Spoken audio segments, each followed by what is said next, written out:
so. I now give the floor to the representative of the United States. Thank you, Mr. President, and thank you for chairing this important meeting. Thank you to our briefers, Secretary General Guterres, and ECOWAS Commission President Dr. Touré. Colleagues, as we speak, Al-Qaeda-affiliated terrorists in the Sahel have paralyzed Mali with a fuel blockade. Colleagues, the situation is dire there. We see Al-Qaeda aiming to take over the entire country. The United States acknowledges the counterterrorism efforts of the Malian armed forces against these and other terrorist organizations such as ISIS, Sahel, but the situation is worsening quickly. We remained deeply concerned about the incidents of kidnapping, the incidents of hostage-taking across the Sahel as a means to finance these terrorist activities. Unfortunately, since the veto of the UN sanctions regime in 2023, it has been deeply disappointing to see Mali's security situation continue to deteriorate. That decision removed critical tools from the international community that it relied on to promote accountability and to promote stability. And the result has been an uptick, a massive surge in violence, has been a shrinking space for dialogue and growing risk for civilians across the country and across the region. The terrorist threats are not only intensifying, they are spreading, they are shifting southward, as evidenced by the terrorist attacks we've seen in Benin and Togo. But particularly, the United States is concerned and outraged by the ongoing slaughter of thousands of Christians in Nigeria by various ethnic militias in the Middle Belt, as well as terrorists like Boko Haram and ISIS West Africa in the north. It is tragic and it is unacceptable. Churches are burning, villages are being razed, thousands are killed, clergy murdered simply for wearing a cross, for being a Christian, for daring to say they worship Jesus as Christ. Just yesterday, 25 little girls were kidnapped from their school, and one school official murdered trying to protect them from MAGA Comprehensive Girls Secondary School in Kebbi State. Colleagues, this is happening. It's undeniable, and it's unacceptable. The United States condemns these attacks in the strongest terms, and it demands accountability. And as President Trump has made clear, we will not stand by while such atrocities are happening in Nigeria. The government of Nigeria must take immediate steps and do more to increase security, respond to early warnings, end impunity, and address the drivers of violence. And colleagues, we need to see African leadership on these matters, and we need to see a coordinated response among all countries in the region. The situation is critical. The United States will continue to work with regional partners to counter these common threats. Thank you, Mr. President. I thank the representative of the United States for this and statement. Jared Moskowitz. And I'll give the This floor bill would designate the to Muslim the Brotherhood as a foreign terrorist organization and establish a process for designating its members, branches, and affiliates as terrorists. The bill amends the Anti-Terrorism Act and treats the Muslim Brotherhood in the same manner that the PLO, the Palestine Liberation Organization, was treated during the height of its terrorist activities. It would prohibit Americans from transacting with the Brotherhood and prevent its members from entering the United States.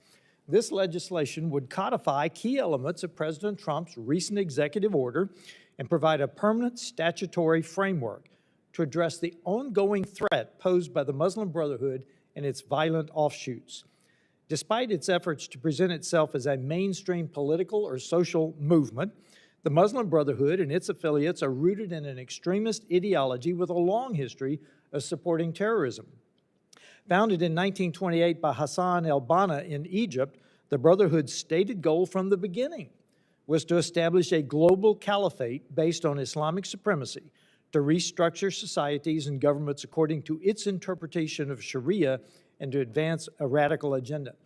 When I was stationed in Egypt under Mubarak, Mubarak was still there, he had Egyptian armed forces kick down doors and simply shoot who was in the room, Muslim Brotherhood. While the Brotherhood often maintains plausible deniability, many of its branches and affiliates provide the ideological justification, financial support, and recruitment pipelines for jihadist violence. The Brotherhood has directly inspired or supported terrorist organizations, including Hamas and al-Qaeda. Its influence extends across the Middle East, Europe, and into the United States. The violence and instability it has fueled has already led Saudi Arabia, Jordan, the UAE, and Egypt to ban the organization outright. This bill would bring U.S. policy into alignment with our key regional partners. More importantly, the Muslim Brotherhood provides materials for designated terrorist organizations. That fact is not speculation. It is documented in the Brotherhood's own internal strategy papers, including the 1991 explanatory memorandum on the general strategic goal for the group in North America, a document that was seized by the FBI in 2004 and admitted as evidence in the Holy Land Foundation terrorism financing trial. That document, written by a senior Muslim Brotherhood leader in the United States, explicitly describes the Brotherhood's work here as a kind of, and I quote, kind of grand jihad in eliminating and destroying the Western civilization from within and sabotaging its miserable house so that Islam is made victorious over all other religions and civilizations. It lists dozens of Brotherhood front organizations operating in the United States and outlines a long-term plan to infiltrate and undermine American institutions through a, quote, civilization jihadist process. That's the Muslim Brotherhood's own description of its mission on American soil, in its own words, recovered by our law enforcement. The threat that this violent Sharia extremist group opposes to America is clear. The evidence is overwhelming, and the time to act is now. Designating the Muslim Brotherhood as a terrorist organization is long overdue, and I urge my colleagues to support H.R. 4397, and I yield back.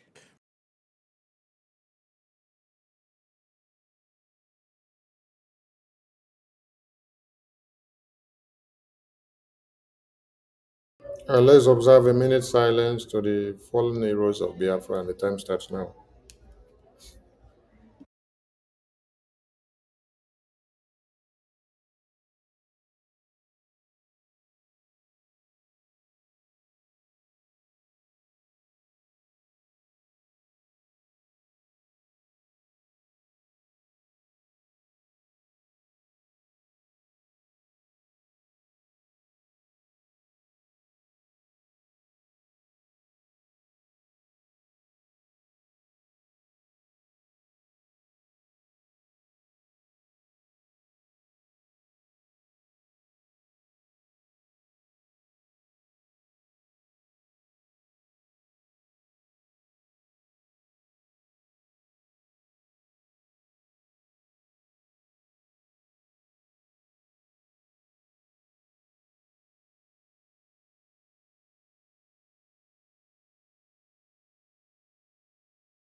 We mourn our heroes past, we celebrate our heroes, both the living and the dead, as we continue to fight on to see that Biafra is fully restored.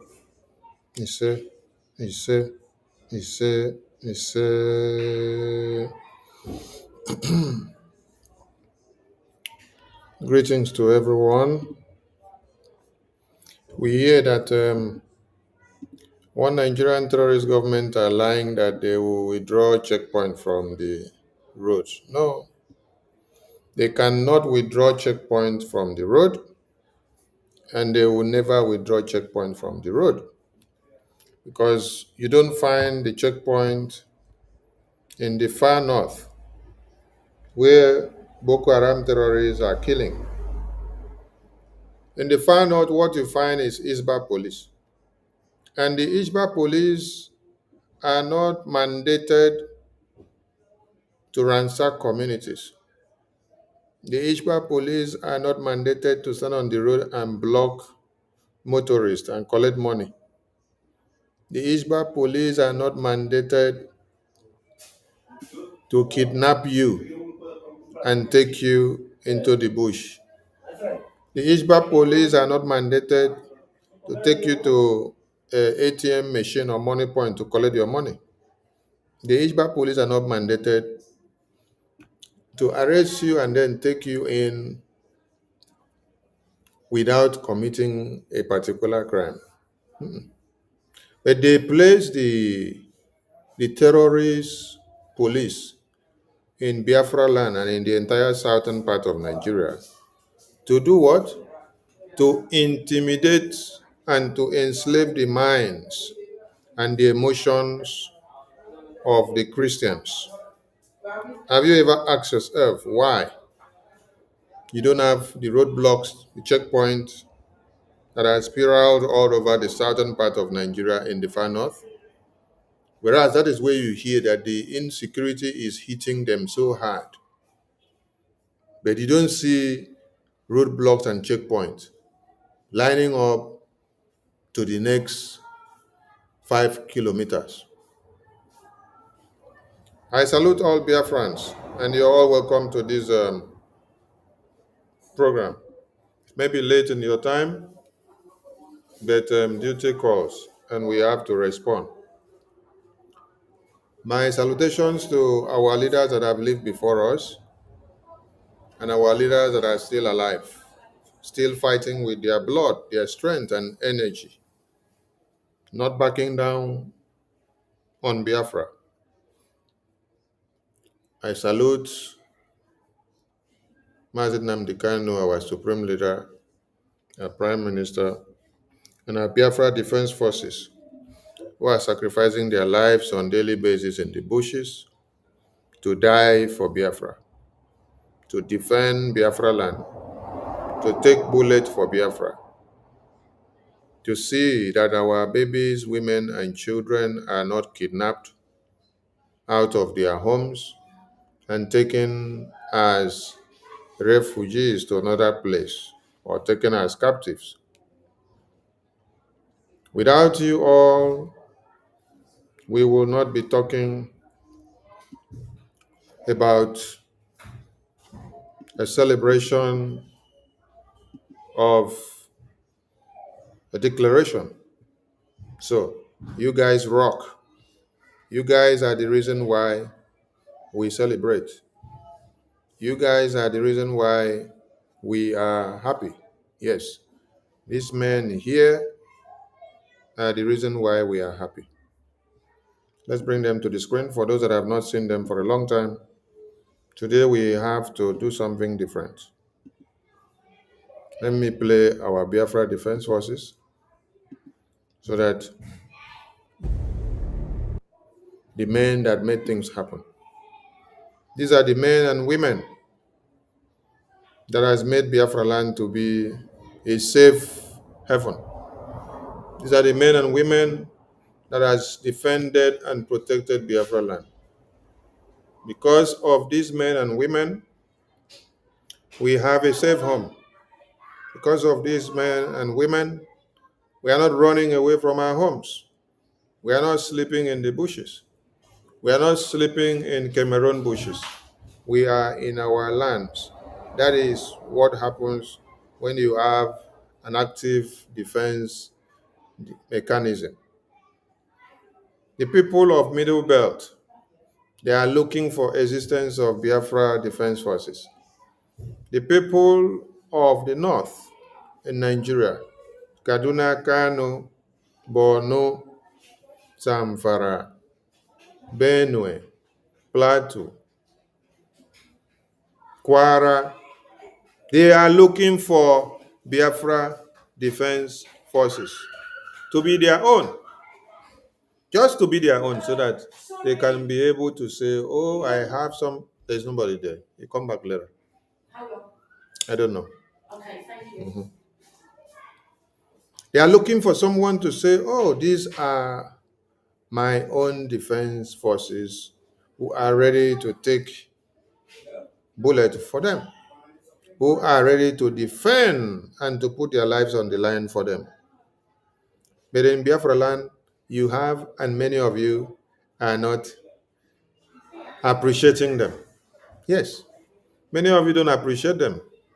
They say a prophet no get value for in country home.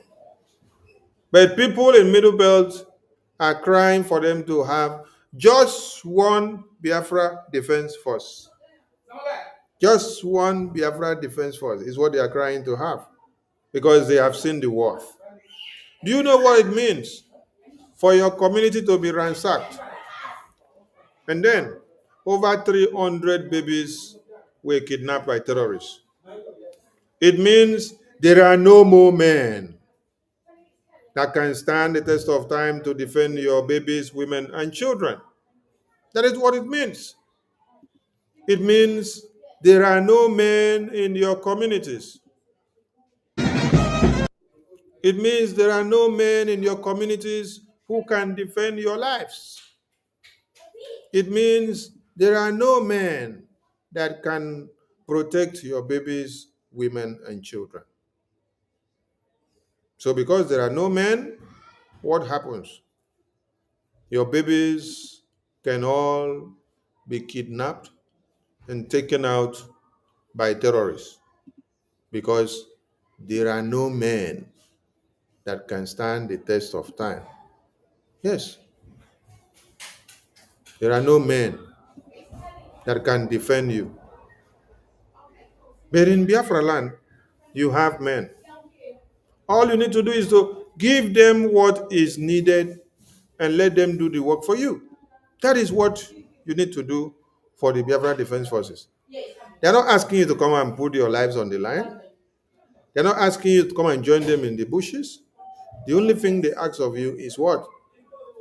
Give them every logistics needed, then they will do the work. They put their lives, they sacrifice their lives, they're ready to die for you, because before they wear this uniform, they know what they are into. They know they have to engage the monsters. They know they have to fight the terrorists and to make sure they disband them in Biafra land. That's why, that's why, that's why, that's why. So appreciate these men and women. Appreciate these people, because other people are looking for their likes and they cannot get. So God give people of this nature once in a lifetime to be your saviors. It is incumbent on you to arise and do that which you're supposed to do with their presence, because they came to die for you. They came to sacrifice for you. They came to defend Biafra for you. When you don't have them, there is no Biafra. The army of a country is the strength of the country. Nigeria today has been shrink into rubbish because their army has become bogus. Their army has become a mess because they reintegrate the terrorists into their military formations. Their police formations is infiltrated of terrorists, Boko Harams. Their navy infiltrated of Boko Haram terrorists. Their army infiltrated of Boko Haram terrorists. Their Air Force infiltrated of Boko Haram terrorists. So there is no section of the Nigerian military formations that is serene. There is no serenity. Everything has been contaminated and infiltrated, and it is not as good as it's supposed to be. That's why they have become very useless. That's why they have lost international reputations. BRGI have given them the woto of the highest level in international level. Yes. Credibility damage is on the stage. International, political, and diplomatic isolation is on the stage. We've weaponized the U.S. foreign policy apparatus against Nigerian terrorist groups. And their military formations are under international pressure as we speak. So, my people, it is opportunity for you to make use of, to support Biafra and see that Biafra is actualized in your own time. Now, there is a question, and before I go into the question or the answer that you may have, I will play the video.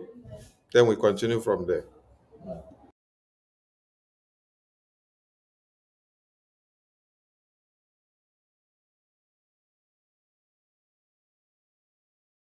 Mr. Speaker, our Constitution allows for freedom of worship of all religions. Mr. Speaker, we would not sit in this hallowed chamber and restrict ourselves to just a few. If we begin to put such components into the Constitution, tomorrow the ecclesiastical faction comes up. The day after, the traditional faction comes up. The day after, all other components begin to come up. And what happens to our grand norm that is supposed to be the foundation of our existence? Mr. Speaker, Nigeria has never limited anybody from practicing his religion. You go to states like in the north, where you have Sharia being practiced as the criminal code for those states. It is because it's peculiar to them as a people and as a persons. By the time we begin to expand it and bring it into our constitution, we are not an Islamic state. We're a secular state. We're not a celestial state. We're a secular state. We are not a traditional worship state. We're a secular state that respects and gives everybody a sense of belonging. We're a nation. We need to be sensitive to the mood and the existence, freedom of speech, freedom of association, to live in happiness, not a scenario whereby there could be some misconceptions. To this end, I wish to crave the indulgence of the sponsor of this bill that he steps it down for more legislative input, and consultation, which would be more in tune with our beliefs and the norms. But I do not believe it is a legislation that should pass for second reading. I so submit. Thank you, Mr. Speaker, my respected colleagues. I want to comment as the second to the last speaker spoke. In fact, the bill that was moved by the sponsor, we are supposed to commend him. I agree Nigeria is a secular state where we have different opinions, traditions, religion, and what have you. But if you see this motion or this bill, it will help Nigerians to know that these commercial banks, especially Taj Bank and what have you, many people have perceived that these banks are specifically for Muslims, while it is not. So by expanding this nature, I believe when it is encompasses to everybody, many people will see the benefit of this bill, and I believe in the near future, many people will see that the mover put this in a right direction. Thank you very much. Honorable Kuye.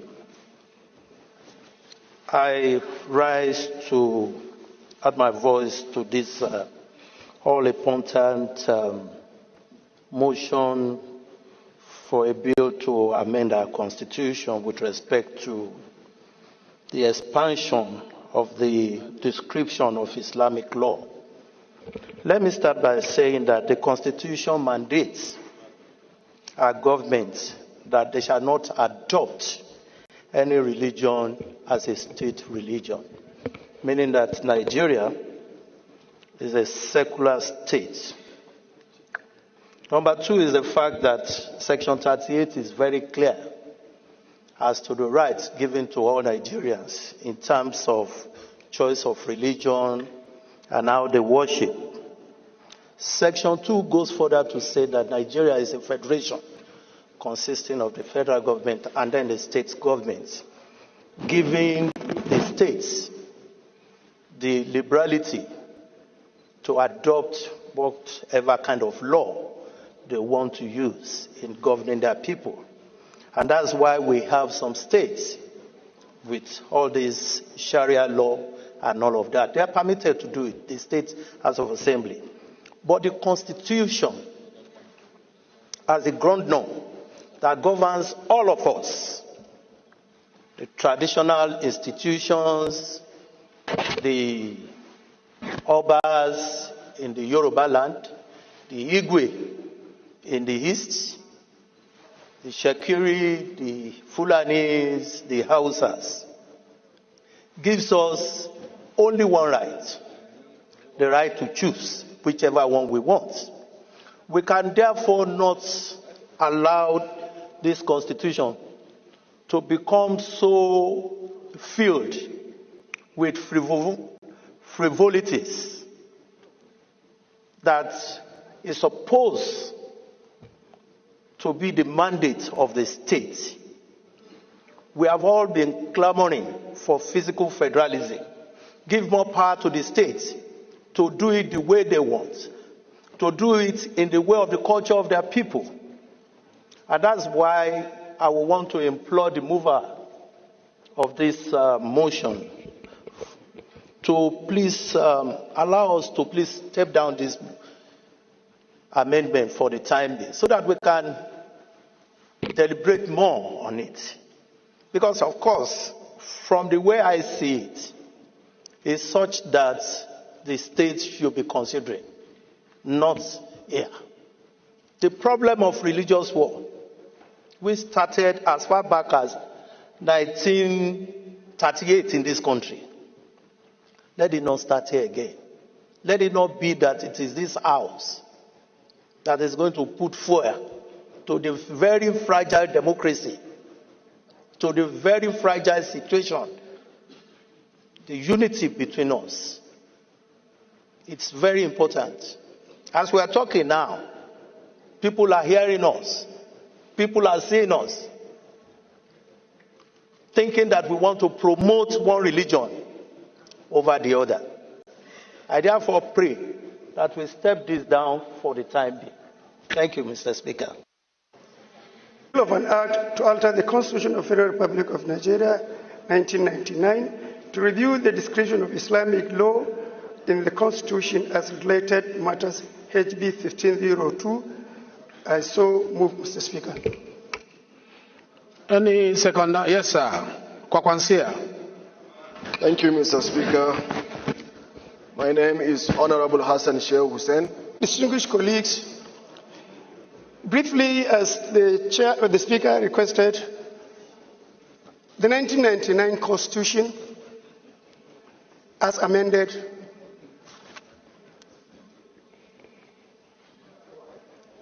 Okay. The 1999 Constitution, as amended, Mr. Speaker, provide for a personal Islamic law in the Constitution. The Constitution did not envisage the dynamism and the development coming off in the country.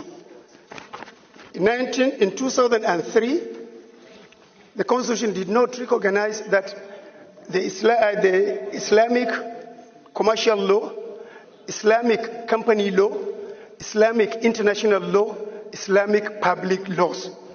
In 2003, Mr. Speaker, Taj Bank came up under the commercial Islamic law. In 2019, another bank came up under the commercial law. That means the Jaiz Bank, not the Taj Bank. The Jaiz Bank was in 2004. The Taj Bank came in 2019. Mr. Speaker, sir, if you look at the personal law, it only encompasses marriage, divorce, and the inheritance. Therefore, what I'm requiring is the removal of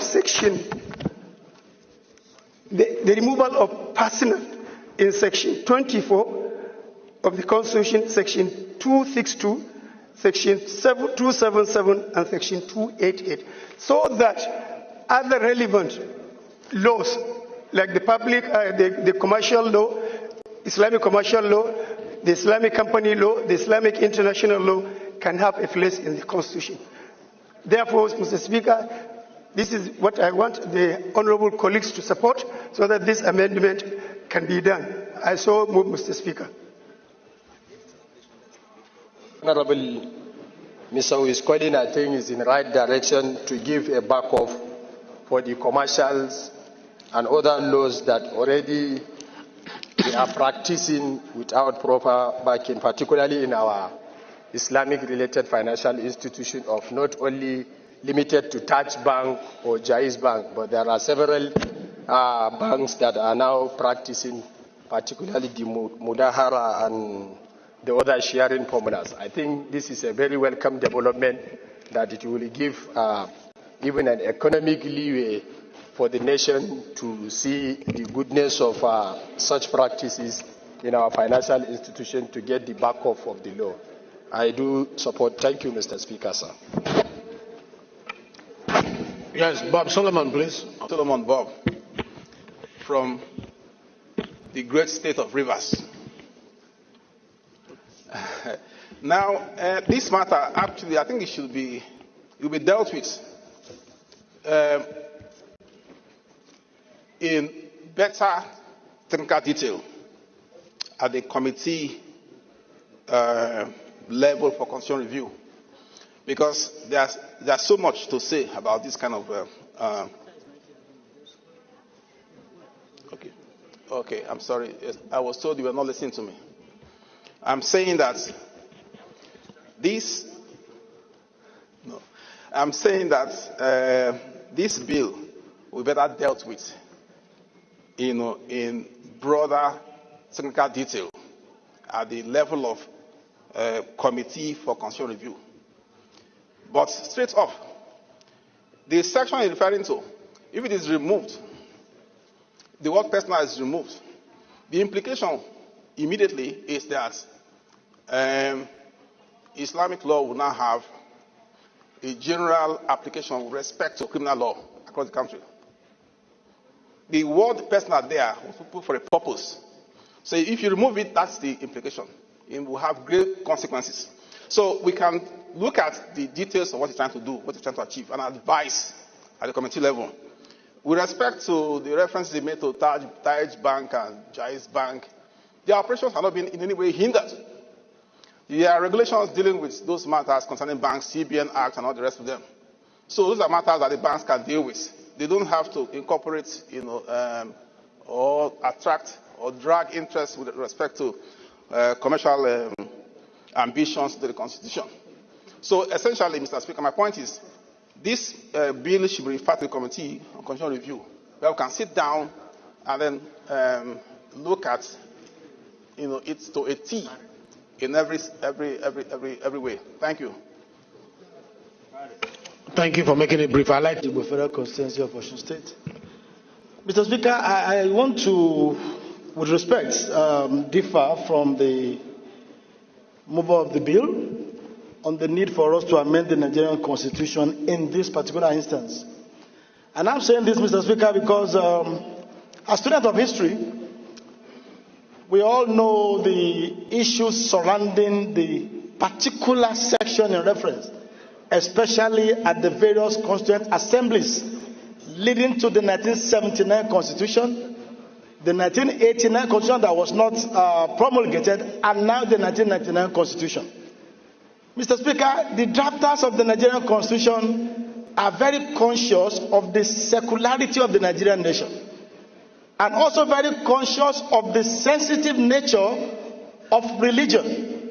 And I remember the 1976 Constituent Assembly, the 1979 Constitution, was very, very contentious on this matter until the then federal military government came in to stop further debate on this matter and took a decision that the application of Islamic laws will only be constrained to personal matters, which has to do with administration of estate and some other issues. Mr. Speaker, we have to be very, very cautious of whatever we do to alter the Nigerian Constitution in a manner that will further widen the divide that we have as a country. And in any case, Mr. Speaker, like my previous colleague said, the matters which my colleague seek to address by this proposal is already covered by existing laws. The Kama law, covers regulation on issue of finances and allows for application of Islamic principles of financial transaction. The same thing with the CBN Act, like you rightly said. And the moment we allow the Constitution to be altered to take care of all manner of interests, we will no longer be in the state where the sanctity of the Constitution is respected, and the intent of the drafters of the Nigerian Constitution via or as regards to the secular nature of the Nigerian nation might be threatened if we allow this to go on. Mr. Speaker, I sincerely think that this bill should not pass on for the second reading for these reasons I've adduced. Thank you. Thank you. Abdul Hakim Kamilu Ado, representing Udilgarko Federal Constituency, Kano State. Mr. Speaker, I would like to make it brief to say that while being cautious, but we have to consider, and considering also the divisions we have in this country, we have to consider the ethics, the values, and the interest of the masses. Because we are here in this hollow chamber to represent the Nigerians, and also not to make a religion or a tribe or a community, not to constrain them from practicing something which is their way of life. We all know that Nigeria comprises of so many religions and also tribes and communities. But these religious matters, we consider it as a way of life, not just a mere religion. So considering the ethics and the values and the interest of the masses, not looking at the division or being cautious of what this will cause, Mr. Speaker, I think this bill is supposed to pass for the second reading. In my opinion, Mr. Speaker, we need to commend the Honorable Misau for coming up with this bill in order to unite and to create a room, free room, or an interest for people that are practicing Islamic religion to practice their religion freely and to consider some way of life which comprises so many things talk less of the commercial that he talked about. There are so many things we need to consider in order to encompass it under this bill. If at all we are considering this bill to be passed via the committee, then, Mr. Speaker, as you said earlier, that we are here as parliamentarians in order to pass bills, and it doesn't have to go through the committee. So we can pass it, and then later on the committee can consider what they can do about the bill. But we are here to debate it, and we are debating it. So let us go on with the debate, and later on consider what we can go with in this hollow chamber. Thank you, Mr. Speaker. Thank you very much, Speaker. My name is Honorable Isa Muhammad Anka, representing Anka Telata Mafra constituency. I'm from Zamfara State. My able speaker, our honorable colleagues, I wouldn't want to dwell on issues already spoke by the last speaker. In other words, he has spoken my mind. But the other speaker, the last but one, talked about karma. Karma is already embedded in the constitutions. Therefore, it takes care of other commercial laws. And I think we need to understand the subject matter of this bill. The bill is calling for description of Islamic law.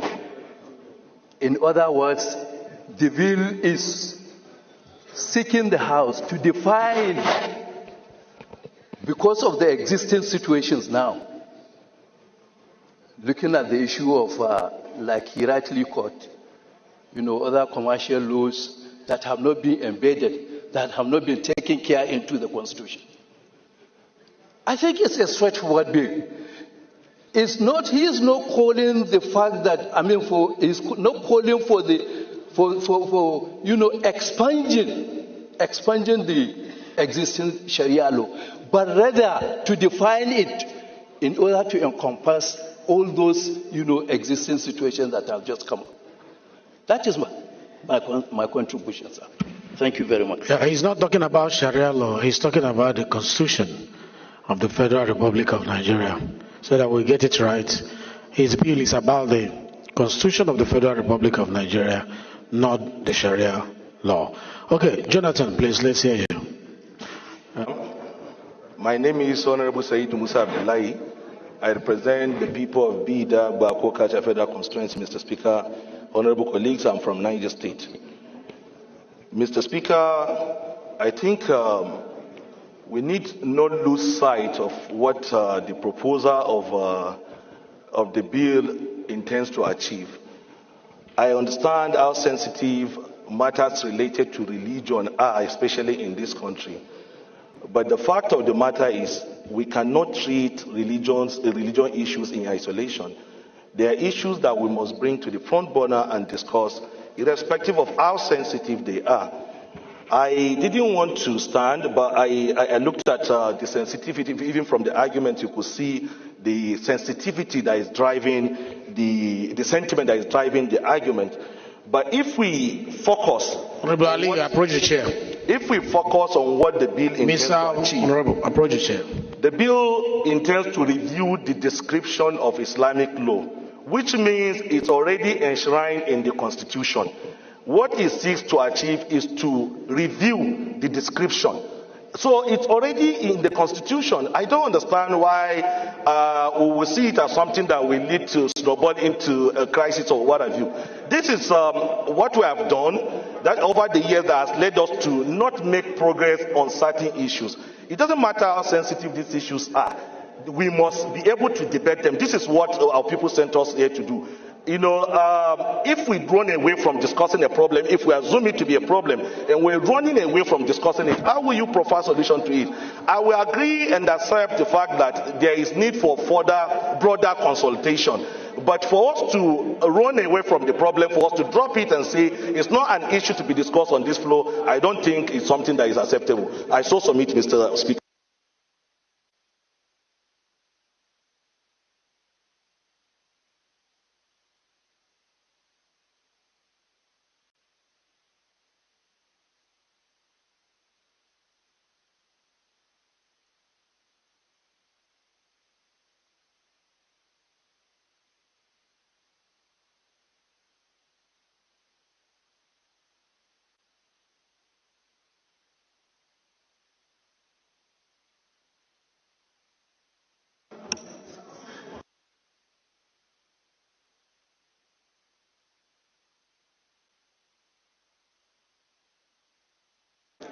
My name is Honorable GENOC1DE. I represent the good people of Yagba Federal Constituency. I'm from Kogi State. Mine is an appeal because of the mood in the House now, that this bill be stepped down for when we have all our leaders seated, so that they can also contribute to the debates.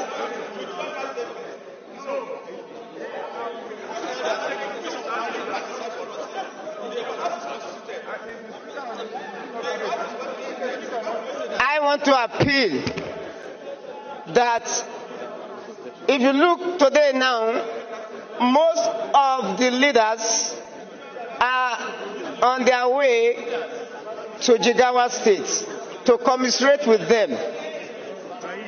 Because of the sensitive nature of this bill, my appeal is for us to step it down and let us have a full house and full time to discuss this bill. We cannot rush it. The way we want to rush it, it may not even get the result that we want the bill to achieve. I'm not saying the bill should not go. All I'm saying is that let us have time to discuss it in full.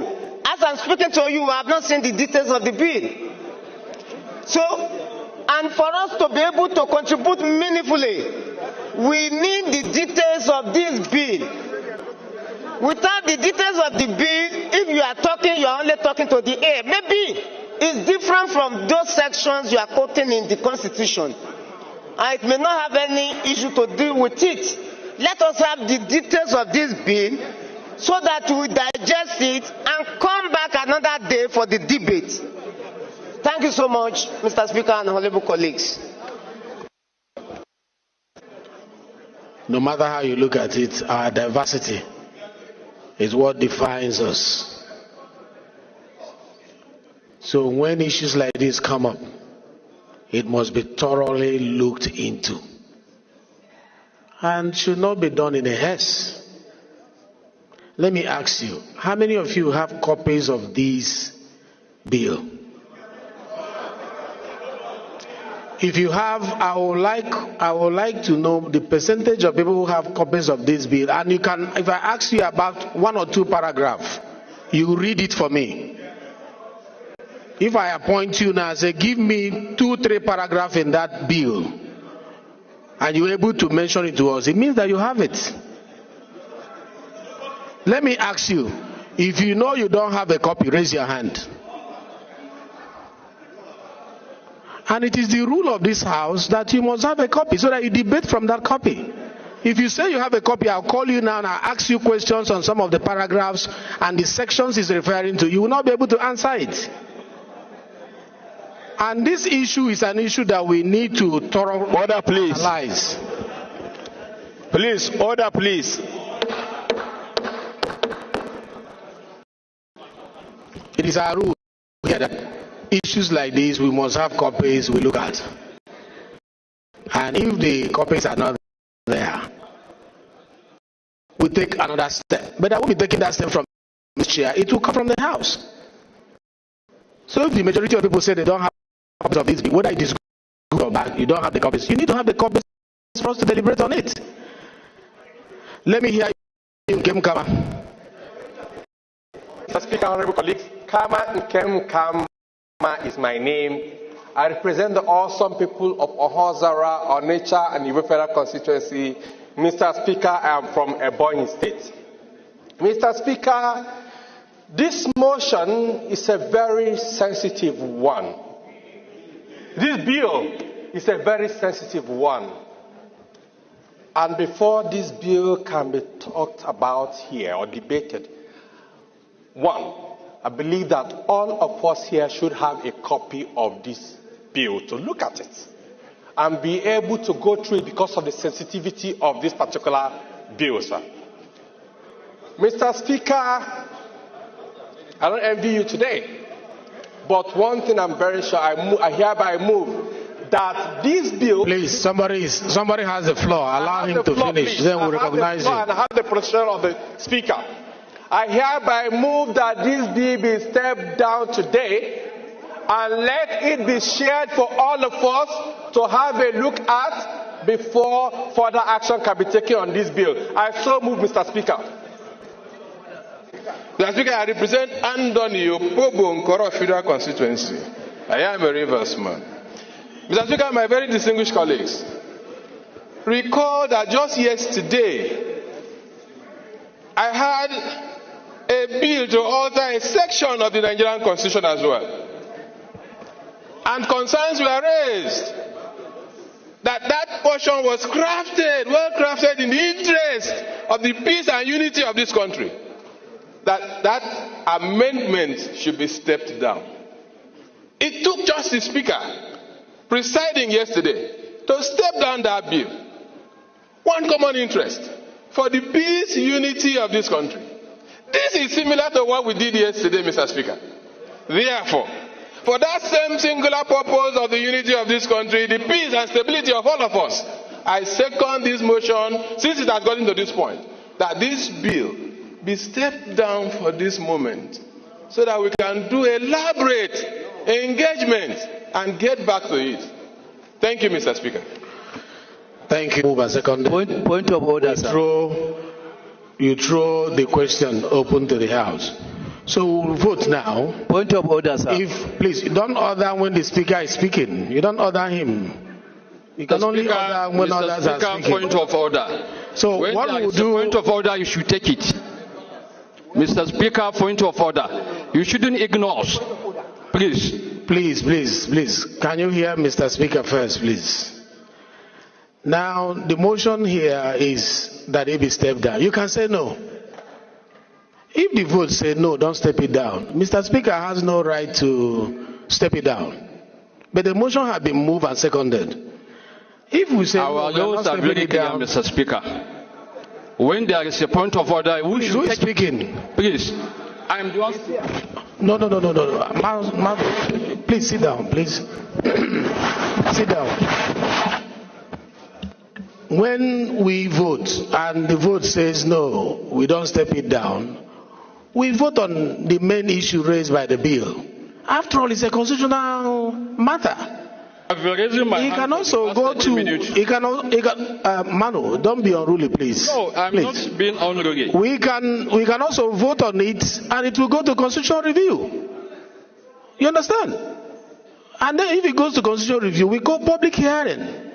So there are so many ways to solve this problem. Let's not leave our procedure. Okay? So let me ask the question. Those in support that it be stepped down, say aye. Aye. Those against, say nay. How do we measure the decibel? Let me ask again. Those in support that it be stepped down, say aye. Aye. Those against, say nay. The nays have it. That this be read the second time. Say aye. Aye. Those against, say nay. Nay! This one is clear. The nays have it.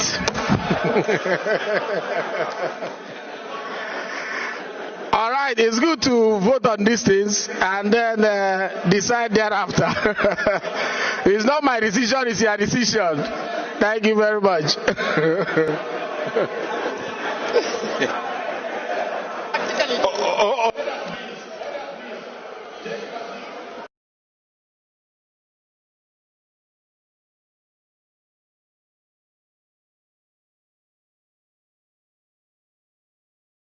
Mr. Speaker. Many of you are not aware that the 1999 Constitution, as amended, was amended to the favor of Sharia law.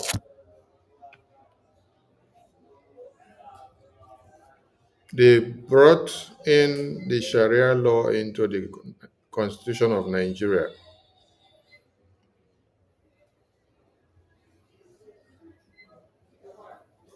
Now, if the Sharia law was brought into the Constitution during 1999 amendment nonsense that they were doing, do you now remember when the terrorist attack and the killings, the Christian genocide started? 2001. And I said 1999 was when they were doing the amendment. So they amended the constitution, restructured Nigeria by putting the Sharia law into it. Then the massacre of Christians and attacks in diverse ways started in 2001. So the embedding of the Sharia law in the Nigerian constitution gave the license to the genocide of Christians, gave the license to the genocide of every other religion that do not abide with the Sharia law. But I have a question for all of you. Do you have Christian law embedded in the Nigerian constitution? Do you have Jewish law embedded in the Nigerian constitution? Do you have traditional law embedded in the Nigerian constitution? You don't have. The same constitution says that they don't have to make any religion to be a standing point or a pronouncement for the constitution, that religion should not be something as a cardinal point. Religion should not be a decisive role in the constitution, but they have made the Sharia law to be the cardinal point in the constitution of Nigeria. I am connecting this very opera in their lawmakers' chambers to the decision of the US government. I want all of you to understand that BRGI have been able to make, Biafrans have been able to make the American government to understand the dangerous and the destructive diversity that has caused the genocide of babies, women, and children. We've been able to make them to know, and they have dug in, they have investigated to see where the problem is. That same problem is facing America today. That same problem is facing UK today. That same problem is facing Europe. That same problem is facing the entire world, where you have all these terrorist sects. That same problem is the reason why you hear that American government have taken it upon themselves to crack down on these people that are talking about the Sharia law. BRGI have been able to make America to understand and identify how the Christian genocide emanates from Nigeria. What has given the Nigerian terrorist government the grounds, the guarantee, the security to carry out the genocide on Christians and other indigenous persons without the government having the right to stand up to bomb and to eliminate all those people that are carrying out the genocide. It is because they gave them the right in their constitution. For you to have allowed the Sharia law to be constituted in the Nigerian constitution as amended in 1999, that was the license. That was the license. That is how the terrorist attack, the massacre and genocide came to be. That is why and how you will see that in the north, you have the Sharia law. They now permit them to have Hisbah police. But you, in the south, you are asking for state policing. They don't allow you to implement it. But they give them their own state policing, which is the Hisbah police. But they don't allow you to do your own state policing in the South. They have already given them the power and the mandate in the Constitution of Nigeria. That is where the entire problem starts from. That is where they gave them the guarantee. If you listen to one of them here, he said, this is why our people sent them to these hallowed chambers, so that they will come here and fight and integrate these their laws into the Constitution. So when the law finds its way and sit down comfortably inside the Constitution, whatever they are doing, they will make reference to their standard inside the Constitution of Nigeria. That the Constitution of Nigeria has given them provisions to carry out their personal ethics based on their religion of choice. And it is standing inside the Constitution of Nigeria. But you don't see such law allowing you in the South to have community policing, to even have your own security network or your vigilante, and then you are looking for a license to arm those groups. They refuse to give you. Have you all forgotten that Governor Autumn of Benue State, when these terrorists, the terrorists that are emanating from this Sharia group, were coming to kill and maim the people of Benue, Governor Autumn recruited and mobilized vigilante men and women in Benue State, and then walked down to the federal government of Nigeria and said, grant me license for the vigilante group, the community policing that I have created, to carry arms. Just license. And the government of Benue State will control it and supervise it.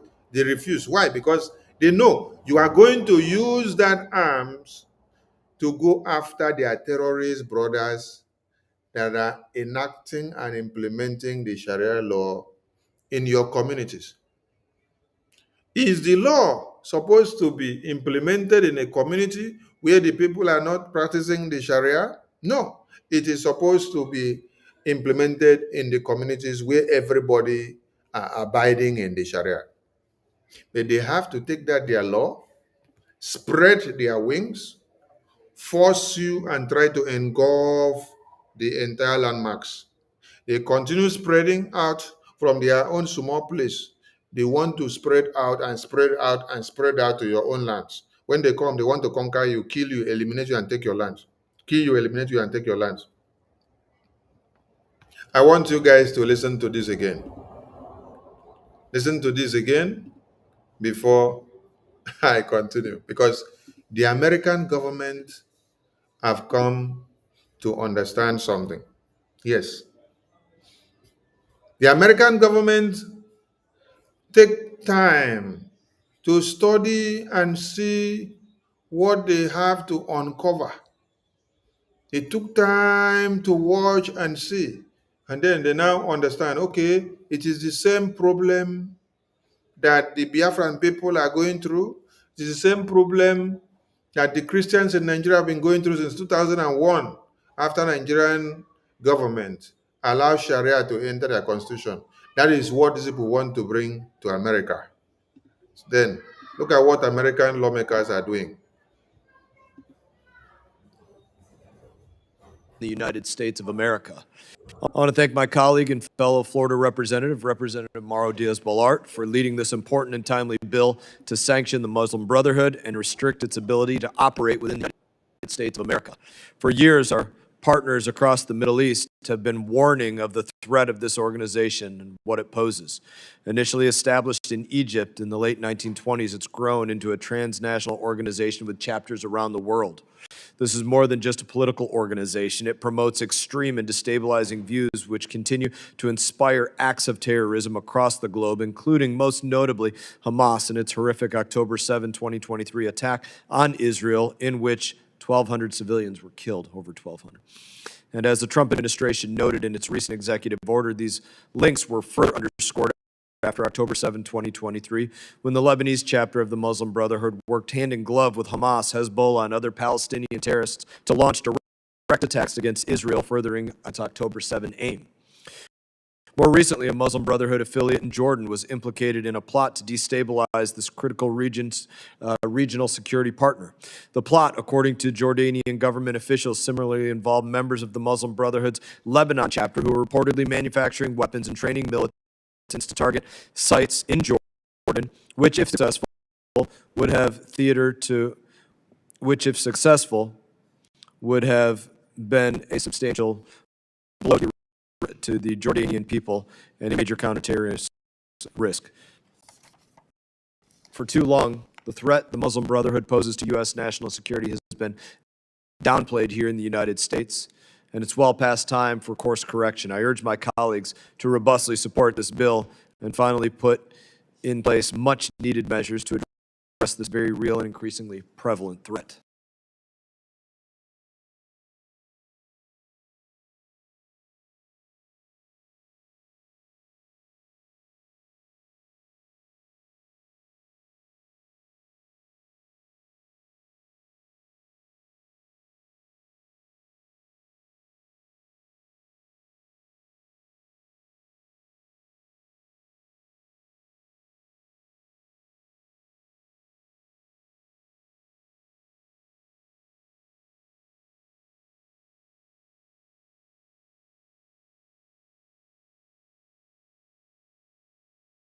Now listen to the second one.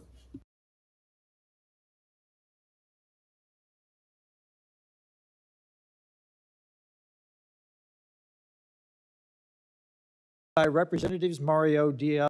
Thank you, Mr. Chairman. I speak in support of H.R. 4397, the Muslim Brotherhood Terrorist Designation Act of 2025, led by Representatives Mario Diaz-Balart and Jared Moskowitz. This bill would designate the Muslim Brotherhood as a foreign terrorist organization and establish a process for designating its members, branches, and affiliates as terrorists. The bill amends the Anti-Terrorism Act and treats the Muslim Brotherhood in the same manner that the PLO, the Palestine Liberation Organization, was treated during the height of its terrorist activities.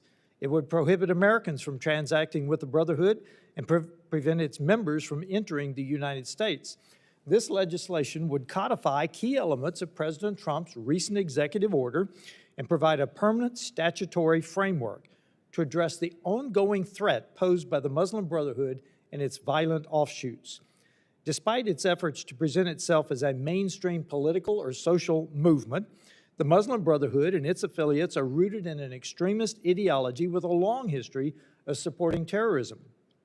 Founded in 1928 by Hassan el-Banna in Egypt, the Brotherhood's stated goal from the beginning was to establish a global caliphate based on Islamic supremacy, to restructure societies and governments according to its interpretation of Sharia and to advance a radical agenda. When I was stationed in Egypt under Mubarak, Mubarak was still there, he had Egyptian armed forces kick down doors and simply shoot who was in the room, Muslim Brotherhood. While the Brotherhood often maintains plausible deniability, many of its branches and affiliates provide the ideological justification, financial support, and recruitment pipelines for jihadist violence. The Brotherhood has directly inspired or supported terrorist organizations, including Hamas and al-Qaeda. Its influence extends across the Middle East, Europe, and into the United States. The violence and instability it has fueled has already led Saudi Arabia, Jordan, the UAE, and Egypt to ban the organization outright. This bill would bring U.S. policy into alignment with our key regional partners. More importantly, the Muslim Brotherhood provides material support to U.S. designated terrorist organizations. That fact is not speculation. It is documented in the Brotherhood's own internal strategy papers, including the 1991 Explanatory Memorandum on the General Strategic Goal for the Group in North America, a document that was seized by the FBI in 2004 and admitted as evidence in the Holy Land Foundation terrorism financing trial. That document, written by a senior Muslim Brotherhood leader in the United States, explicitly describes the Brotherhood's work here as a kind of, and I quote, kind of grand jihad in eliminating and destroying the Western civilization from within and sabotaging its miserable house so that Islam is made victorious over all other religions and civilizations.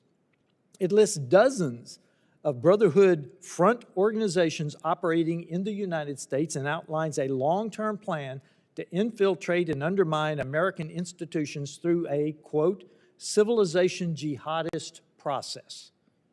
That's the Muslim Brotherhood's own description of its mission on American soil, in its own words, recovered by our law enforcement. The threat that this violent Sharia extremist group opposes to America is clear. The evidence is overwhelming, and the time to act is now.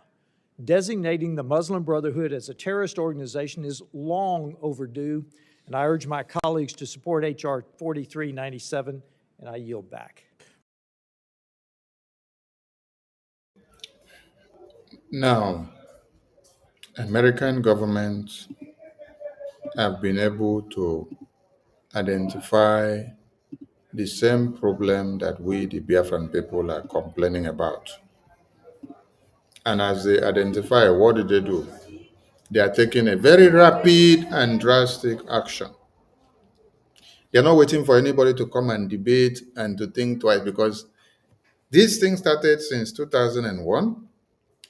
And since 2001, coming down to this day, the numbers of babies, women, and children that have been massacred has outnumbered 100,000 from Nigeria. And nobody has been held accountable. So it's just like America sleep now and wake up and see that 95% of those same terrorists have their allies inside America. When American government now say they are urging Nigerian government to scrap Sharia law and disband Hisbah police, it means you have a condition to either allow the countries to split into pieces, allow those that want to walk away, or you contract everybody together and then you kill all of them. Yes, there's a solution on the table. It is a bet on the table. Do you want to have your people alive? Do you want to see continue with your Nigeria that you say is Nigeria? Then demolish and destroy the terrorist cult, because there is a terrorist cult. And you license this cult inside your constitution. That is the beginning problem. You see, when you're looking for the solution to a problem, or when you want to solve a problem, try to go and find the genesis of the problem.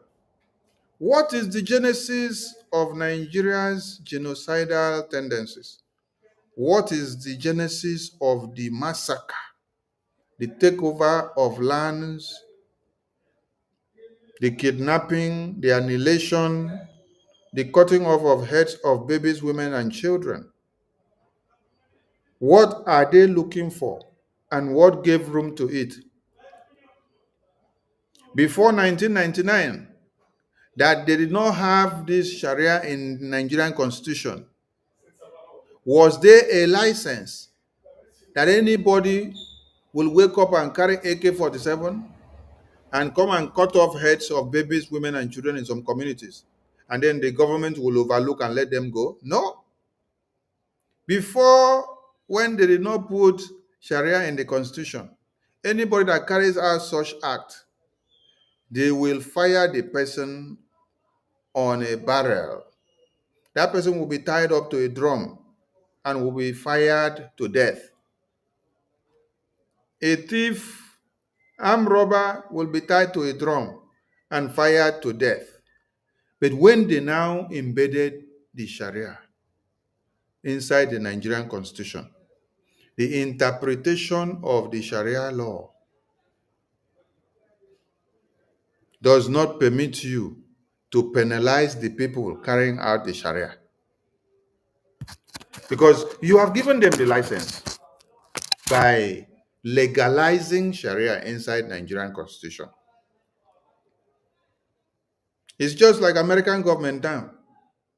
They now carry Sharia law and put inside American constitution, or they adopt a bill that every ethics and standard of the Sharia is now adopted to be part and parcel of the law of America.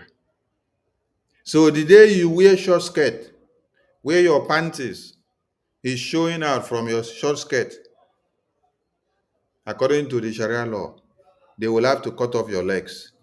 So you now see that legs of babies, legs of girls will be cut off in America because you have adopted Sharia law into the system.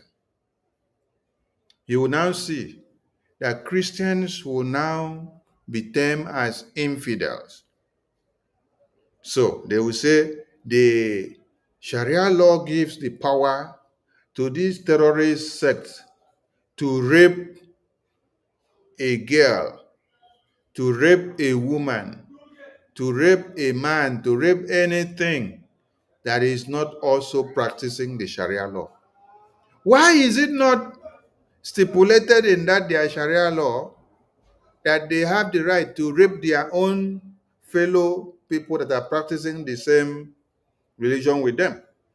Why must it be stated that they have the right to rape another person that is not part of their Sharia ethics? Why? So you see that you have demonized every other person. You people that now bring up the Sharia law, you now become a god. You make yourself a god.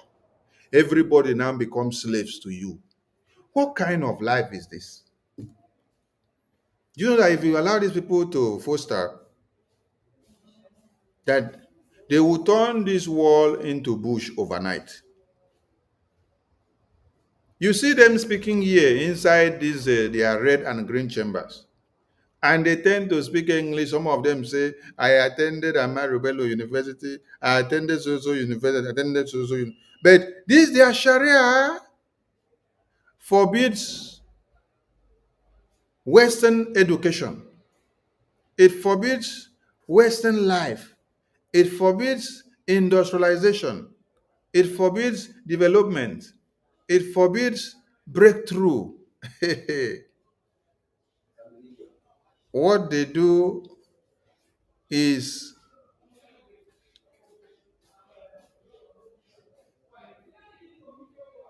to destroy, but not to build.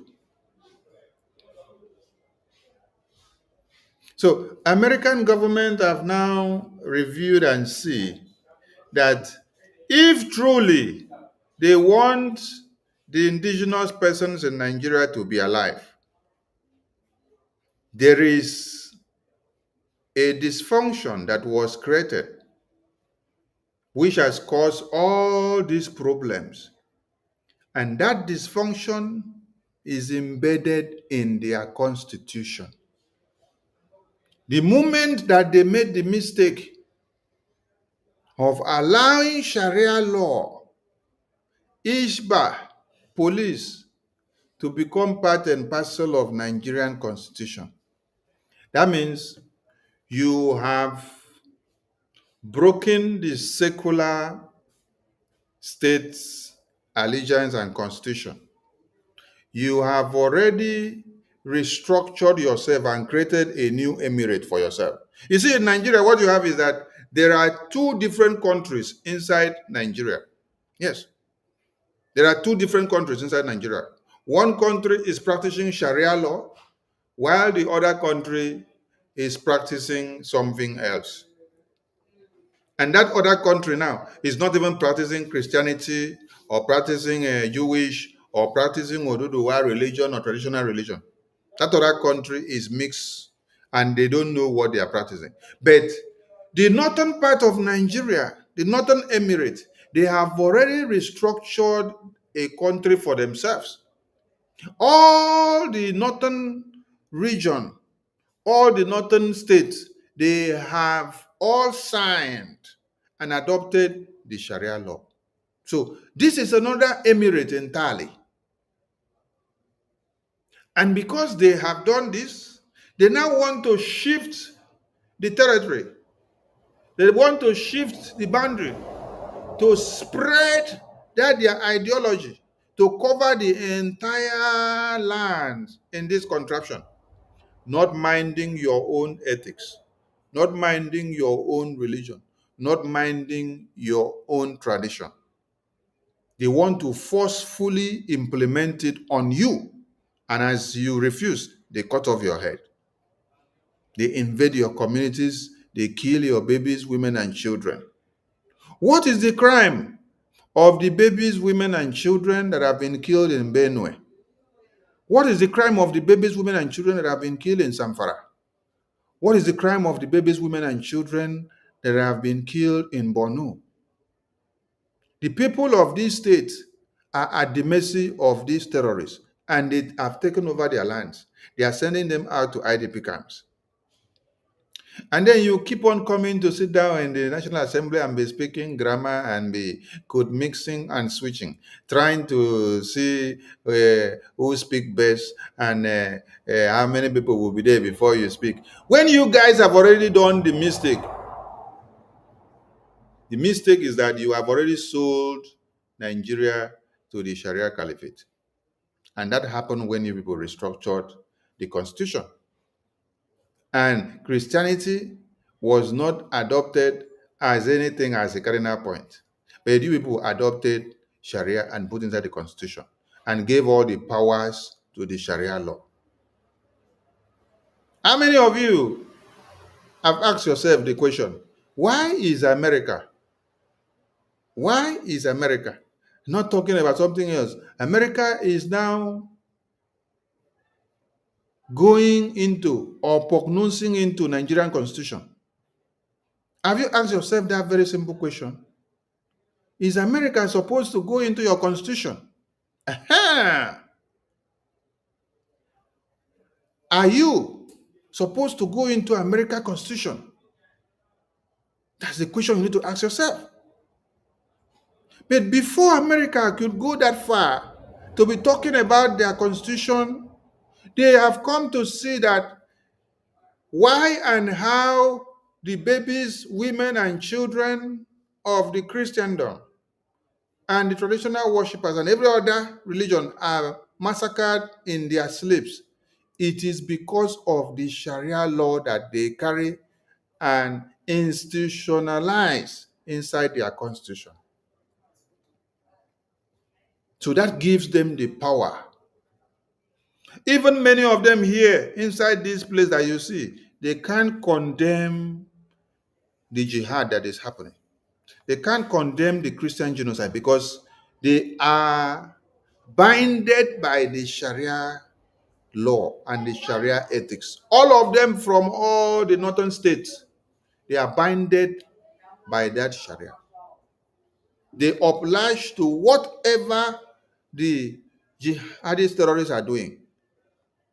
Those ones that they call jihadist terrorists or they call bandits, they say that it is stipulated in their Sharia law, in their Sharia book, that when a time comes that young Islamic terrorists will be waking up to wage war, that they will kill people, rape, maim, and destroy and take over communities. So they are backing it up with their pamphlet to tell you that it is part of the fulfillment of what is in their book. So when you see them stand up here now, it's like they foresaw what God was using Mazi Nnamdi Kanu to do. by preaching and telling everybody in Nigeria that this is what these people are planning, that very soon they will come out very open. They did this debate last year. This debate you see here happened last year. And then they now wanted to push in again because they saw what was coming. They saw what we were doing in America. They saw that America will very soon put their eyes to dig in to uncover where their secrecy is coming from. That is why you see they wanted to do more into this constitution again, to come and review and gain more power and put more matters inside so that they will gain more authority. So that by the time you will speak today, they will tell you the Nigerian constitution gives them the right to do even more. Yes, that it is in fulfillment of the Nigerian constitution according to the Sharia law.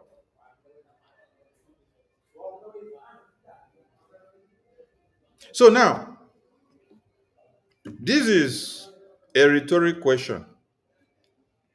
Are you ready to ban Sharia law and Hisbah police before we allow Nigeria to breathe as one?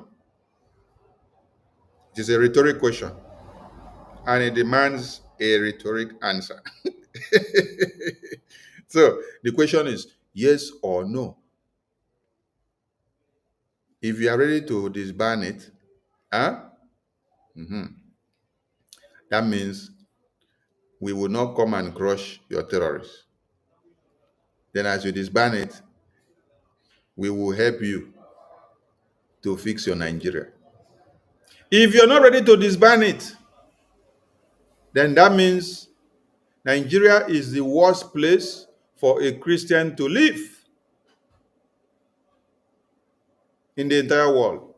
So the solution is divide Nigeria, allow the Christian state to go to where they can stay and be safe. Then allow the Sharia law state to go to their own way and stay. Then you don't cross boundary. You don't cross boundary. Have you seen how Biafra is coming on the table? Yes. I want to ask you, this is how Nigeria is going to be divided as national cake on the table. Use knife, divide it, cut it to pieces, and let everybody carry their own side of the cake and go. Yes. It is in fulfillment. It is either you agree, which Nigerian terrorist government knows how important the Sharia law is to them. They can never agree. They would rather want to fight this war to the end and to call all their terrorist Sharia countries to come in and join them. And America will not stand idly by to watch how the Christian sect will be eliminated. No. This is a war that has been declared on Christians. And Nigeria will happen to be the incubator. Yes, it will happen to be the military base of the terrorists, where they will all assemble to gather the resources that are available in Nigeria and the indigenous population land. They will use it to launch the attack on America, launch the attack on Europe, launch the attack to the outside world. That message that we have been telling them has come to be. And I can see that the present dispensation of the American lawmakers, they are already seeing it staring them to the face. Yes, that is why you see the lawmakers of America sitting down, proscribing these Sharia law groups. So if they have started proscribing these Sharia law groups inside America, what do you think they would do to the same Sharia law group that has massacred babies, women, and children in Nigeria. Numbers that has gone more than 150,000 since 2001, and nobody's talking about it. In this very time, we've been able to make America to know and to bring out all the reportage that they knew and they had before without pushing it to the media for the attention of everybody. Does it shock you that for the past 10 years and 15 years, that Mike Arnold, who is doing protests in America today for Christian genocide, Mike Arnold, who Reno Mockery took to Nigeria to go and give testimony about Christian genocide, they took him there to go and lie, but on getting there, God held him on the neck. But do you know that Mike Arnold, for the past 10 years, has been running NGO in Nigeria, and he is aware of all this genocide. He has all the reportage. But why didn't he bring them forth? Why didn't he launch them out for review for the American government to dig into it? You see, there are some people that go to Nigeria, they see the skeleton of your babies. They see the skull of your father that was killed by Boko Haram terrorists. They walk past, they put their legs on it, they carry it, they look, and then they decide to capitalize on that your death. They open business on top of that your death. Then they start doing business. They start doing business. That is what has happened to Mike Arnold. Let me see if I can see him on the this thing. Then I will post. I will bring this thing to the screen. This man has been going to Nigeria and owns NGO. He has been operating business in Nigeria for the past how many years?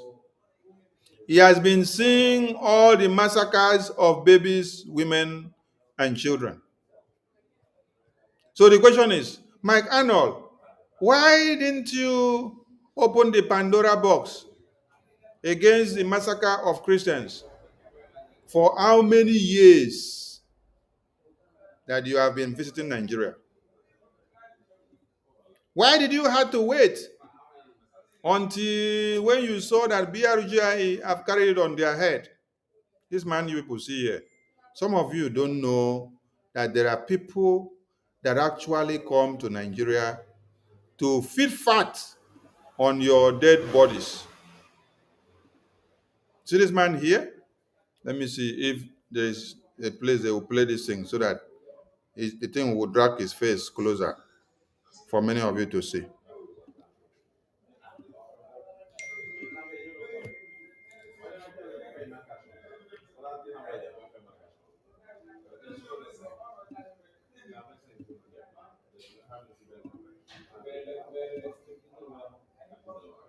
Here is Mark Arnold here. He's the one doing protests in Washington, D.C. for Christian genocide, carrying the Nigerian flag. And this protest is not aiming at destroy the terrorists of Nigeria, destroy the caliphate. He is talking for one unity of Nigeria. Because he has a business that he is benefiting from. He doesn't want you to talk Biafra. He doesn't want you to talk Oduduwa. He doesn't want you to talk Arewa. He doesn't want you to talk about the solution of Nigeria so that the lives of babies, women, and children can be saved. No. He wants you to pack the dead bodies, pile one place, and continue to move on with Nigeria so that his business will continue to prosper. You have been going to Nigeria for the past 10 years. You have seen the genocide and you know what is happening, but you have not come out to bring this reportage to the entire world for them to look into it. Until now.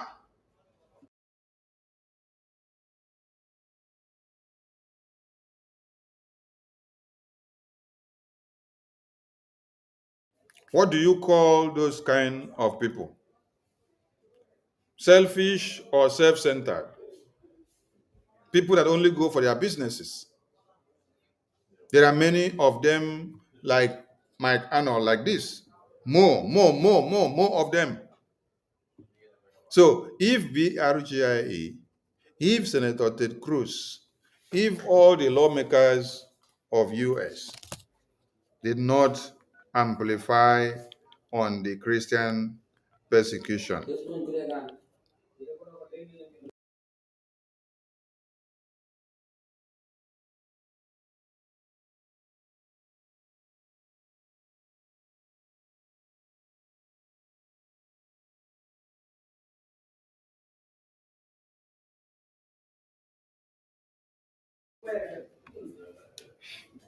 so if those that actually brought the story out did not, if BRGI did not push and hold a congressional testimony, and Michael Rubin did not expatiate on the Christian genocide, making you to understand, because somebody like Mike Arnold here is one of the people that will come back to America and say that the Christian genocide in Nigeria is caused by climate change. Because he is making money from the situation. So when they are coming to say it's climate change, that is climate change that is causing the genocide, that is climate change that is causing the killing of people, it is people like Mike Arnold, because he is benefiting his business from there. So he wants to see more people killed by the terrorists so that he will now enjoy his NGO. Yes, he will now continue to make more money from his NGO. They will now come and say a IDP camp is to be built with 1 million. They will collect the money, while they will build it with only 500,000. You see? So with this now, it is opportunity for them to enrich themselves.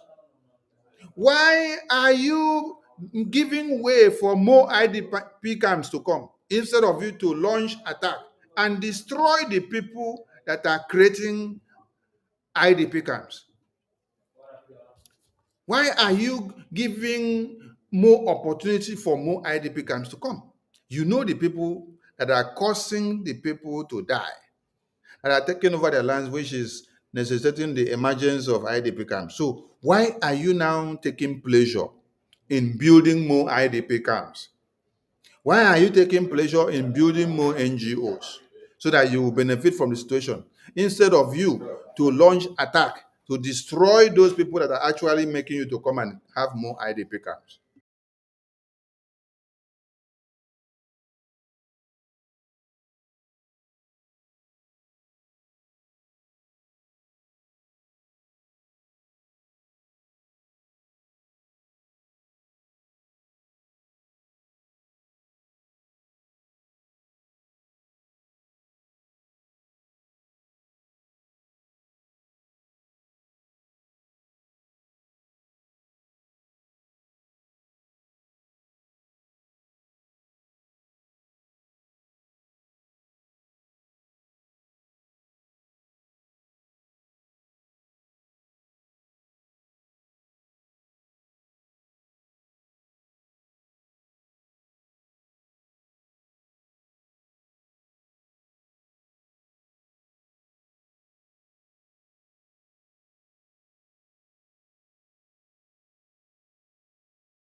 So, American government has given Nigeria the bags.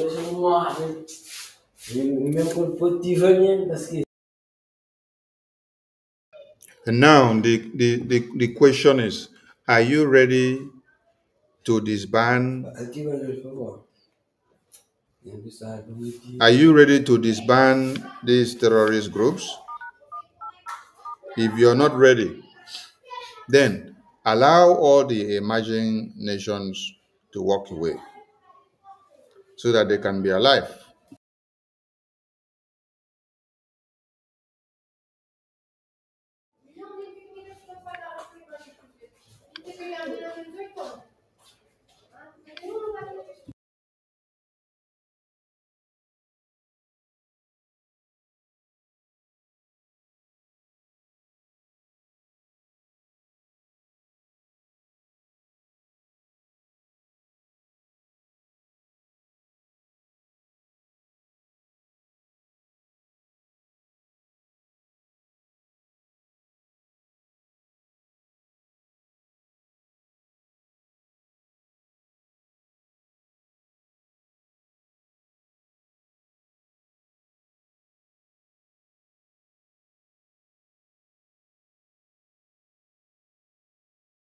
So, if you are a Biafran,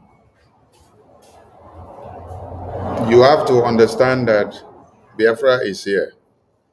Yes, Biafra is here if you are a Biafran.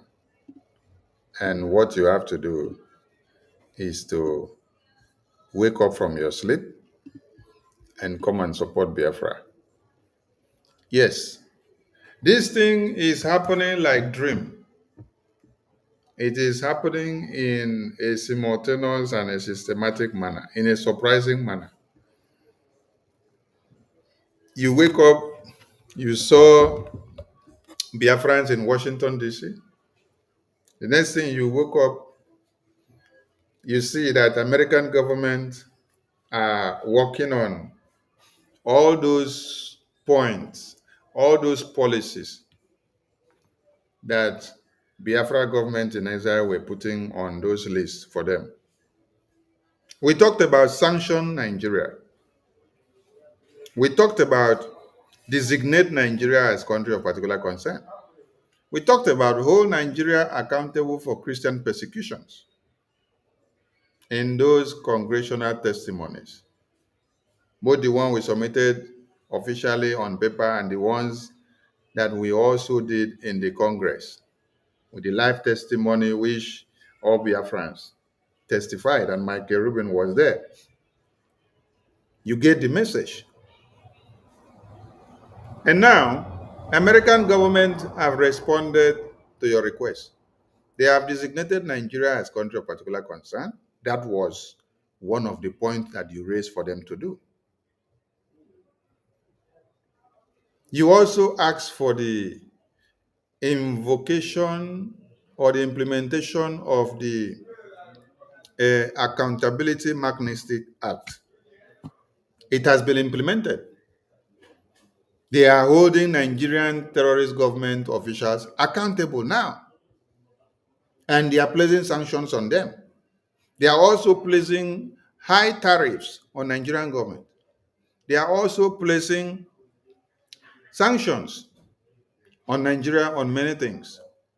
These are all what you demanded of American government. It is a step in direction to shrink this very contraption of one Nigeria so that it will be possible for everyone that is ready to move themselves out of the contraption.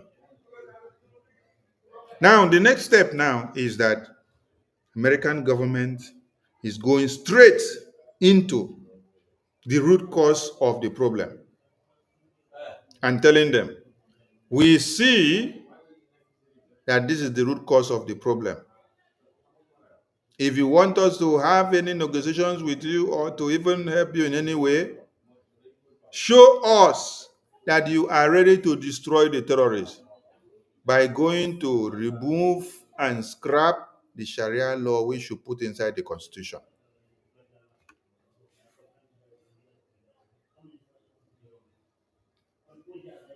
If Nigerian government are ready to do this one, and that means Biafra will not go.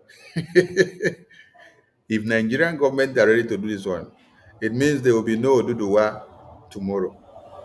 Nigerian government are ready to do this one. It means there will be no Ariwa tomorrow. But you know what? For Nigerian government to have put Sharia law into Nigerian constitution and now have already a separate state inside Nigeria, a different rule and a different country governing themselves with their standard and patterns, while the remaining part of the country, they leave it for a different law to be practiced. So the people of the North are not binded by Nigerian constitution. They are not subject to it. What they are subject to is the Sharia law. So don't use the Nigerian constitution to penalize or to call any Northerner to order. No. The only thing you can use to call any Northerner to order is the Sharia law. That is their own law. That is their own constitution. If you go and start reading Nigerian constitution to them, you're wasting your time. Their senators are only here to make sure that Sharia law is not removed from that constitution. They are from Genesis to Revelation, from January to December, that Sharia law continue to remain inside there, and they want to even push it further to gain more strength. But if it comes to time of punishment, or time of let us implement this law, no, they will say it is the one, according to the way that law is talking in their Sharia law, that is how they are going to administer that pattern. Are you getting the point? That all of you are dancing from Calabar to Akwa Ibom, to Rivers State, to Niger State, to Benue, to Enugu, to Ebonyi, to Abia, Anambra, the Delta, Benue, Zamfara, and you're shouting, "One Nigeria, one Nigeria, one Nigeria, one Nigeria." While Nigeria has already been restructured and then divided into two, they have a different law that is ruling these people, which they imbibe in.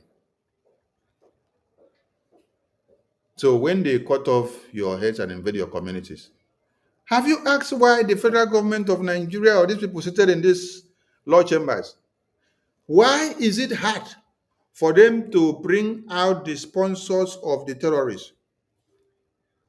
What law will they break when they bring out the sponsors of the terrorists? So that means the massacre of over 150,000 babies, women, and children, it doesn't mean anything to Nigerian constitution, doesn't mean anything to the Nigerian lawmakers.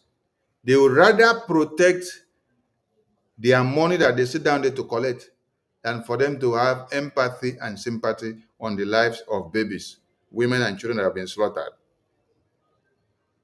So they will protect the Nigerian constitution because they have put Sharia law inside.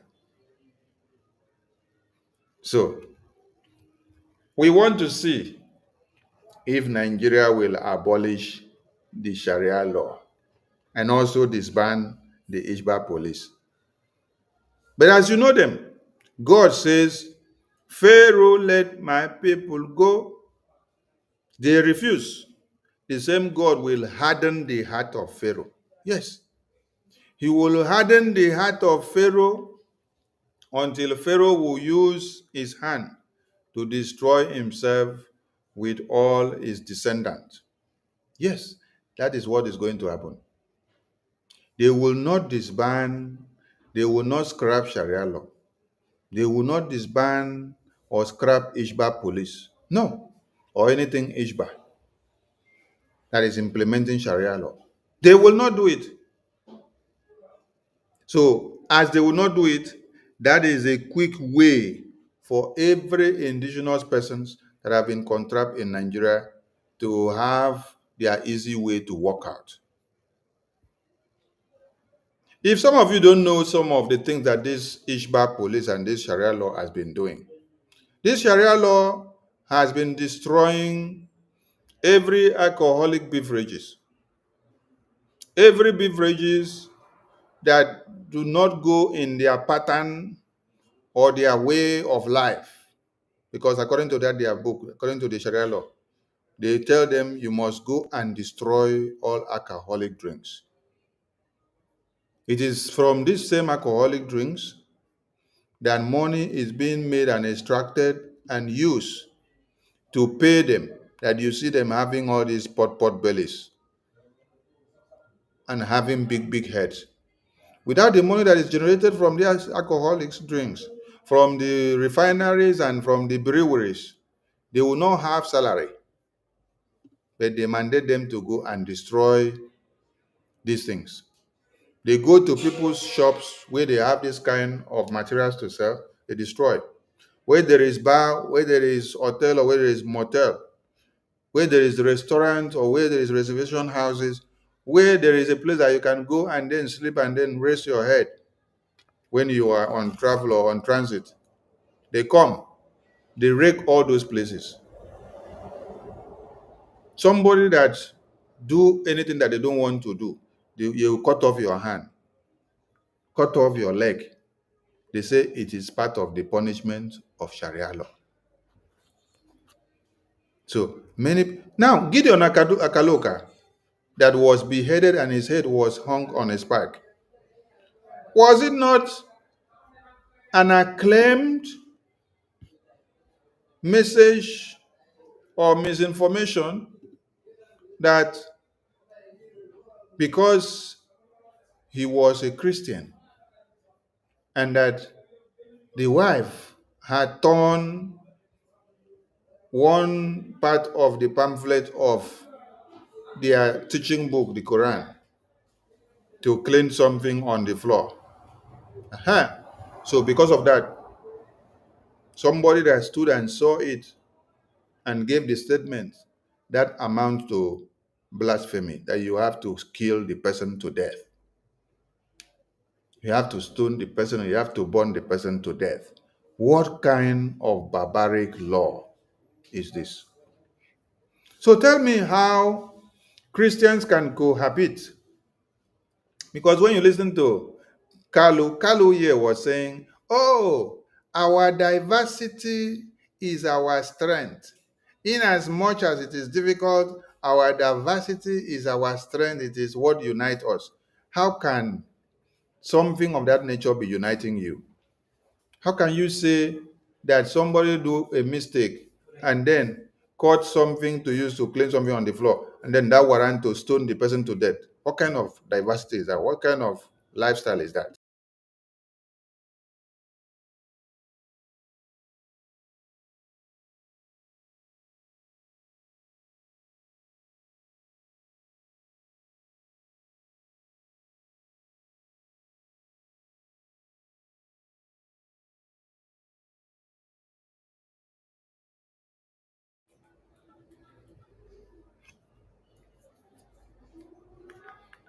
So if you have not been a victim of the Hisbah nonsense or the Sharia law, please ask those that have been, sorry, ask those that have been victims.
All right.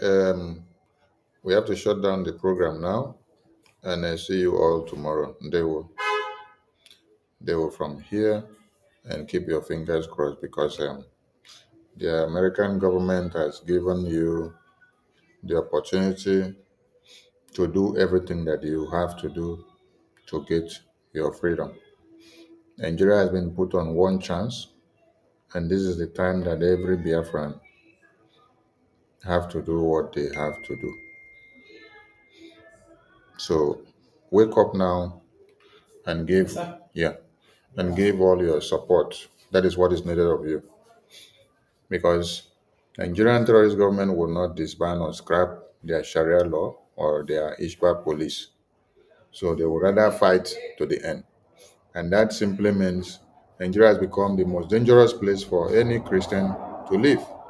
So the solution is that instead of you allowing Christians to cohabit with Sharia people that will cut off their heads, yes, because if they disobey their Sharia, which they implement against them, they'll cut off their heads, rape them, take over their lands, cut off their legs, cut off their hands. So it's better you take out those Christians for them to live alone than you allow these people that want to practice their Sharia to practice it on their own so that they don't come and force it on another person against their will. That's the solution. American government has given Nigeria a two-way solution. Either you continue to keep your Nigeria as one, or you share it into pieces with knife as cake so that everybody will carry their own share and go. So continue asking, will Nigerian terrorist government abolish or scrap Sharia law and Hisbah groups? They will not do it. So that simply means it is the emergence of the new nations that have come to be on the table. So like play, you are seeing how Biafra is coming to be. Conditions that will be given to America on the table that are very simple for them to meet, which they will not be able to meet. And that is how you will see that since you cannot meet these conditions, since you are not ready for these people to live and let live, then you have to let them to go. You have to allow them to go their separate ways, because you in the north already have and is practicing a separate law which is not compatible with the people in this part of the south. So for there not to be continuous conflict and existential threat, simply go and practice your Sharia law, then allow the Christian Biafrans to go and practice their Christian law. The same thing that you see that American lawmakers are doing now. Proscribing these terrorist Sharia group people in America. That's what they are doing. So instead of them to allow them to cohabit and infiltrate and then allow another 9/11 to come and happen, no, they have seen it ahead. So they are standing up to stop it now. That is what you need to understand. I salute all Biafrans. So be joyful, come in and support your Biafra freedom, because the hour is now and you have seen everything on the table playing out. Always try to be on the winning side. Yes, where you see that are making things happen. Don't be a loser, because losers will never have anything to take home. But winners will always be smiling home, just like we are smiling now. I salute all of you.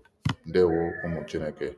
From here and from me, it is good morning, good afternoon, good evening, good night to all of you. Representative of China.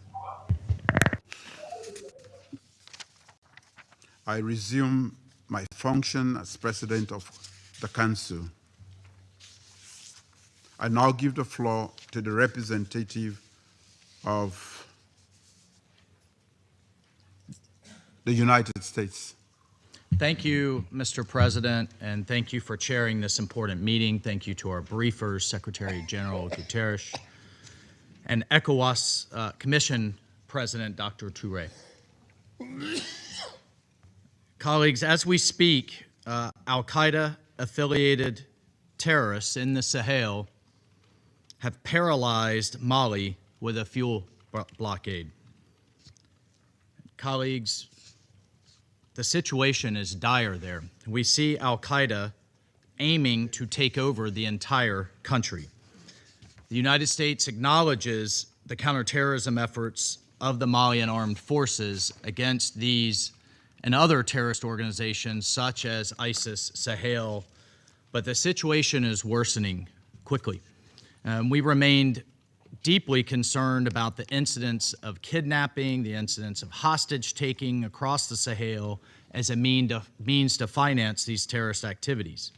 Unfortunately, since the veto of the UN sanctions regime in 2023, it has been deeply disappointing to see Mali's security situation continue to deteriorate. That decision removed critical tools from the international community that it relied on to promote accountability and to promote stability. And the result has been an uptick, a massive surge in violence, has been a shrinking space for dialogue and growing risk for civilians across the country and across the region.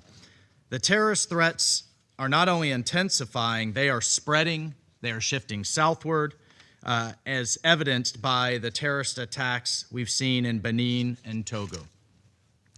But particularly, the United States is concerned and outraged by the ongoing slaughter of thousands of Christians in Nigeria by various ethnic militias in the Middle Belt, as well as terrorists like Boko Haram and ISIS West Africa in the north.